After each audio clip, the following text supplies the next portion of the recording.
कहवाय छे कि अपने ही लूट लेते हैं वरना गैरों को क्या पता दिल की दीवार कमजोर कहाँ से। आ लाइन अत्यारे मोरबी महानगरपालिकाની ચૂંટણી અંતર્ગત ભાજપને બહુ સારી રીતે લાગુ પડી રહી છે।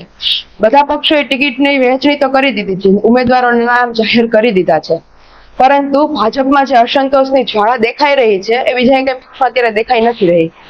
જે લોકોને ટિકિટ નથી મળી એ લોકોએ અપક્ષ તરીકે પોતાના નામ રજીસ્ટર કરી દીધા છે, ઉમેદવારી નોંધાવી લીધી છે। ત્યારે આપણે આ વિશે ચર્ચા કરવી જોઈએ। આપણી સાથે અત્યારે ઉપસ્થિત છે રાજકીય વિશ્લેષક પ્રવીણભાઈ વ્યાસ, જે આપણી સાથે આ અંગે વાતચીત કરશે। ભાજપમાં અસંતોષ કેટલો દેખાઈ રહ્યો છે આપણે એમની પાસેથી જાણીશું। નમસ્તે પ્રવીણ। હા, નમસ્તે। સૌપ્રથમ મને કહો કે ભાજપે યાદી જાહેર કરવામાં બહુ ટાઈમ લીધો, છેલ્લે જાહેર કરી કે જેથી અસંતોષ બહુ સપાટી પર ન આવે, પરંતુ છતાંય જાણે ઉમેદવારો રાહ જોઈને જ બેઠા હતા, તૈયારી કરીને જ બેઠા હતા। ભાજપને એ ખબર હતી કે ટિકિટો ડિક્લેર થયા પછી, ઉમેદવારોના નામ ડિક્લેર થયા પછી અસંતોષ ફાટી નીકળશે, એ 100%ની વાત હતી। વધુમાં વધુ લેટ કરવાનું, વધુમાં વધુ રાત્રે ઠેઠ આગલે દિવસે નામ ડિક્લેર કરવાનું કારણ આ એક માત્ર હતું, અને એની પાછળનું કારણ એ છે કે સામે જે કોઈ અસંતુષ્ટ લોકો હોય, જેને ટિકિટ ન મળી હોય, જેની ટિકિટ કપાણી હોય, એ લોકો અન્ય કોઈ પાર્ટી જોઈન્ટ ન કરે, અન્ય કોઈ પાર્ટીમાંથી દાવેદારી ન કરે, એટલા માટેનો એનો એક વિચાર હતો કે આપણે મોડામાં મોડું। હવે અત્યારે આ જે ફિલ્ડની અંદર જે લોકો દાવેદાર હતા એ બધા રાજકારણી તો હતા જ, એટલે એની તૈયારી કરીને બેઠા હોય, એને ખબર હોય કે આપણી ટિકિટ કપાય એટલે આપણે છે ને ગોળીઓ તૈયાર અંદર ભરેલ જ રાખો। એટલે પછી એકડે એક દી ચાલુ કરે, એ એફિડેવિટ કરવા ને એ ફોર્મ ભરવા, એમાં એક વકીલ જોઈએ, આ બધું અઘરું, એટલે એ બધા તૈયાર જ હતા। અને ભલે ભાજપે મોડું આ ડિક્લેર કર્યું હતું, પણ જે લોકો અસંતુષ્ટ હતા એ લોકોએ પોતે પોતાની વિચારધારા મુજબ ગઈકાલે અપક્ષ ઉમેદવારી નોંધાવી લીધી। તો જે લોકો અપક્ષ ઉમેદવારી નોંધાવી છે, ભાજપના કહેવાય ને મહારથીઓ છે ઘણા, તો એ ભાજપને કેટલું નુકસાન કરી શકશે અને એની અસર ભાજપને કેટલી થશે? જો કોઈ પણ રાજકીય પાર્ટીની અંદર સક્રિય કાર્યકર્તા હોય કે જે તે હોદ્દા ઉપર પોતે હોદ્દા ઉપર રહી ચૂક્યા હોય, દાખલા તરીકે આપે જે વાત કરી, આપનો એક ઈશારો છે મોરબી પાલિકાના પ્રમુખોએ જે અપક્ષ ફોર્મ ભર્યા, તો સૌથી મોટી વાત તો એ છે કે જે અપક્ષ ઉમેદવારી કરનારાઓમાં ભાજપના નગરપાલિકાના 3 પૂર્વ પ્રમુખ હોય,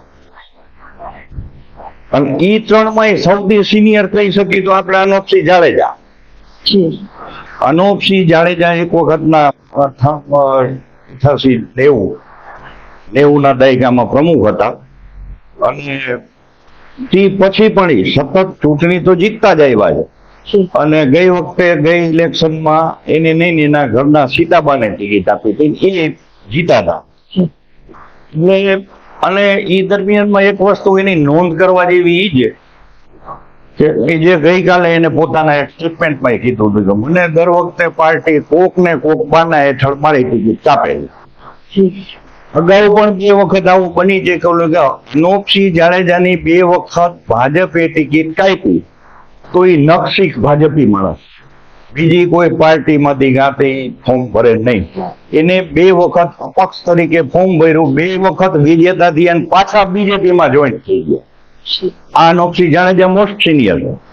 નંબર 2 માં તમે લ્યો તો લલિત કામરિયા, એના પછીની સિનિયરિટીમાં લલિત આવે। લલિતભાઈ કામરિયા પણ પોતાના વિસ્તારમાંથી ચૂંટાય અને પાલિકાના પ્રમુખ તરીકે એને સેવાઓ આપી હતી, એટલે એ નારાજ થાય એ પણ એક સ્વાભાવિક, અને એના વિસ્તારમાંથી વોર્ડ નંબર 8 માંથી ગાવા વિરોધના સુર ઉઠ્યા હતા કે ભાઈ અમને ટિકિટ નહીં આપો, કે બહારથી કોઈ ઉમેદવાર આવશે તો, એટલે લોકોને સાથે લઈને, આમાં તો લોકોનો અવાજ હોવો જોઈએ ને કે ભાઈ એની સાથે કેટલા, એટલે એવો દાવો કરે કે ભાઈ મારી સાથે બધી કોમ્યુનિટી છે, મારી સાથે આ 7-8 સોસાયટીના લોકો છે, આ લોકોની ઈચ્છા છે કે હું દાવેદારી કરું, મને ટિકિટ મળે, મને સેવાનો મોકો મળે। એટલે એ દ્રષ્ટિએ એને પોતાની વિચારધારાને વળગી રહી અને એને ઠીક લાગ્યું એને કરી। દાવેદારી ઉમેદવારી કરી. પછી આવે આપણે દેવાભાઈ અવાડિયા. દેવાભાઈ અવાડિયા પણ પાલિકાની અંદર પ્રમુખ તરીકે સેવાઓ આપી ચૂક્યા છે. એ ઉપરાંત એ પૌડીના ચેરમેન તરીકે પણ રહી ચૂક્યા છે અને પોતાના વિસ્તારની અંદર વર્ચસ્વ પણ ધરાવે છે. અને એની સાથે આખી પેનલ, ઉમા અનોપસિંહ અને એના વાઈફે પક્ષમાંથી ફોર્મ ભર્યું છે. આ તો આખી પેનલ દેવાભાઈ અવાડિયાની બીજેપીના જે સમર્થકો હતા એ જ લોકોની પેનલ બનાવીને એના દીકરાના 4 નામ સાથે એ પેનલ રજૂ કરીને પક્ષમાં એને ઉમેદવારી કરી છે. હવે આ અપક્ષના લોકો પાર્ટીને કેટલું નુકસાન પહોંચાડે, તમે એમ પૂછ્યું કે આ જ્વાળા બીજેપીને કેટલું દજાડે. હવે જો એક વસ્તુ તો પાકી કે જે લોકો છે અને આના સિવાય બીજા અપક્ષ છે, અને અપક્ષ તરીકે દાખલા તરીકે કોઈ ફોર્મ ભર્યું હોય તો એને એટલો તો કોન્ફિડન્સ હોય કે મને મારા વિસ્તારમાંથી હું જીતું નો તો કાંઈ નહીં, આમ તો જીતના વિશ્વાસ સાથે ભરતા પણ મારી સાથે મતદારો ઠેકેદારો છે એ તો પાકું.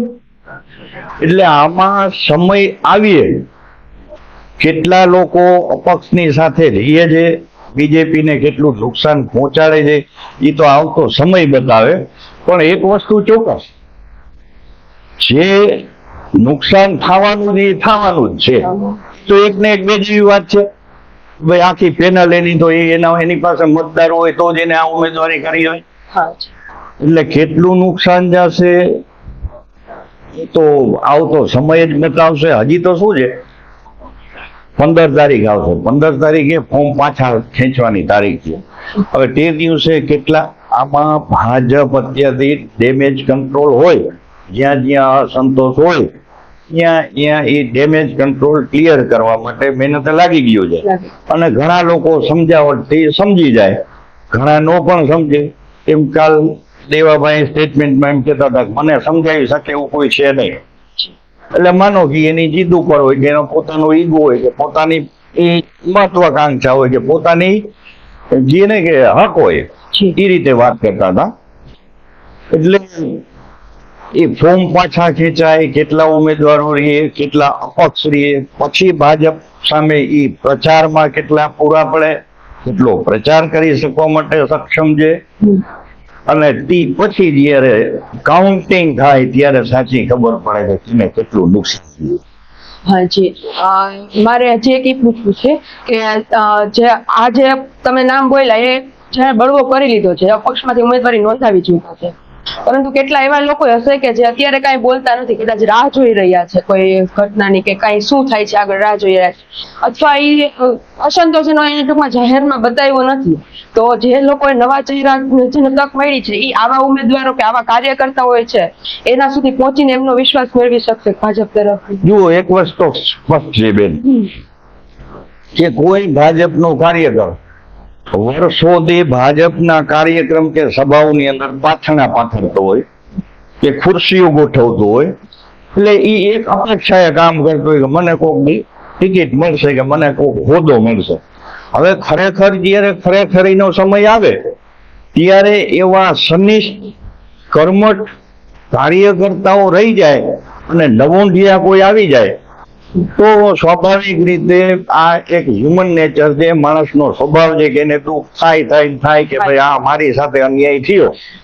તો એ જાહેરમાં આવીને ખુલીને કોઈ નુકસાન ન કરી શકતા હોય તો પોતાની રીતે બનતા મહેનત પ્રયત્નો જરૂર કરે કે આપણે આને નડી આને નુકસાન પહોંચાડી. એક દાખલો આપું, કોઈ વાંદરું હોય એને તમે એક કિલ્લા સાથે સાંકળ લઈને બાંધી દો તો એની ત્રિજ્યામાં તો ઠેકડા મારવાનું જ છે. એટલે શક્ય એની નજર સામે એક જ ગુણ હોય, એ એના અસંતોષનું પરિણામ હોય. અને એમાં કદાચ આપણે એમ માની કે સાચાઈ હોય, આજે આ ભાઈ વર્ષોથી મહેનત કરતા હોય અને આ ભાઈને ટિકિટ મળી જાય તો આ ભાઈને દુઃખ થવાનું જ છે. અને એમાં બે વસ્તુ થાય કે મને નો આપી કાંઈ વાંધો નહીં, પાછી આને આપી. એટલે આવા લોકો છે જ, એમાં વર્ષોથી સક્રિય કાર્યકર હોય. અને આ પાર્ટીઓ તો રાજકીય પાર્ટી હોય, આની અંદર હવે પેલા જેવું રાજકારણ નથી. આની અંદર ઘણા બધા ફેક્ટરો જોવાની અંદર આવે છે. અત્યારે બીજેપી નો એક જ ફેક્ટર વિનિંગ ફેક્ટર, જીતી શકે એવા ઉમેદવારને ટિકિટ આપવી. એમાં પછી ઘણું અંદર હાલતું હોય, વાલા દવલાની નીતિ હોય, હગાવાલાની નીતિ હોય, આ ઘણા ફેક્ટર કામ કરતા હોય. પણ જે લોકો નારાજ છે ને, એની નારાજગી ખુલીને બહાર ન આવી શકતા હોય, એવા તાકાતવર માણસો ન હોય તો એની રીતે પણ એ નારાજગી તો એ નુકસાન પહોંચે. હવે ભાજપને નુકસાન પહોંચે તો સામા પક્ષને ફાયદો. મૂળ મારે પૂછવું જ છે કે અપક્ષ તરીકે જે લોકો ઉમેદવારી નોંધાવી છે, ભાજપને કેટલું નુકસાન પહોંચાડશે અને બીજા પક્ષોને કેટલો ફાયદો પહોંચાડશે, એમાં કોઈ ખાસ? હવે એ જે આપનો સવાલ છે ને, એ દાખલા તરીકે માનો કે અહીંયા એક જણ કે 10, 12 કે 15 લોકોએ દાવેદારી કરી છે. હવે એ લોકો કઈ કોમ્યુનિટીના છે, કયા વોર્ડમાંથી છે, એ વોર્ડની અંદર એના મતદારોની સંખ્યા કેટલી છે, એના ટેકેદારો કેટલા છે, આ બધા ફેક્ટર ઉપર ડિપેન્ડ રહે કે એ કઈ પાર્ટીને કેટલું નુકસાન કરશે. અત્યારે આના માટે કોઈ તમારે ગણિત ન હોઈ શકે, કોઈ પણ કાંઈ કહી ન શકે. તો તમારા મતે કયા વોર્ડમાં કાંટે કી ટક્કર થશે? 15 તારીખ પછી જયારે ફોર્મ પાછા ખેંચાઈ જાય ત્યારે કયા વિસ્તારની અંદર કયા બળિયા સામે કયો બળિયો ઉમેદવાર આવે છે એના ઉપરથી અનુમાન થઈ શકે. અને એક અનુમાન ત્યારે બીજું પણ પ્રાથમિક અનુમાન થઈ શકે કે કઈ પાર્ટીની કેટલી સીટો આવશે.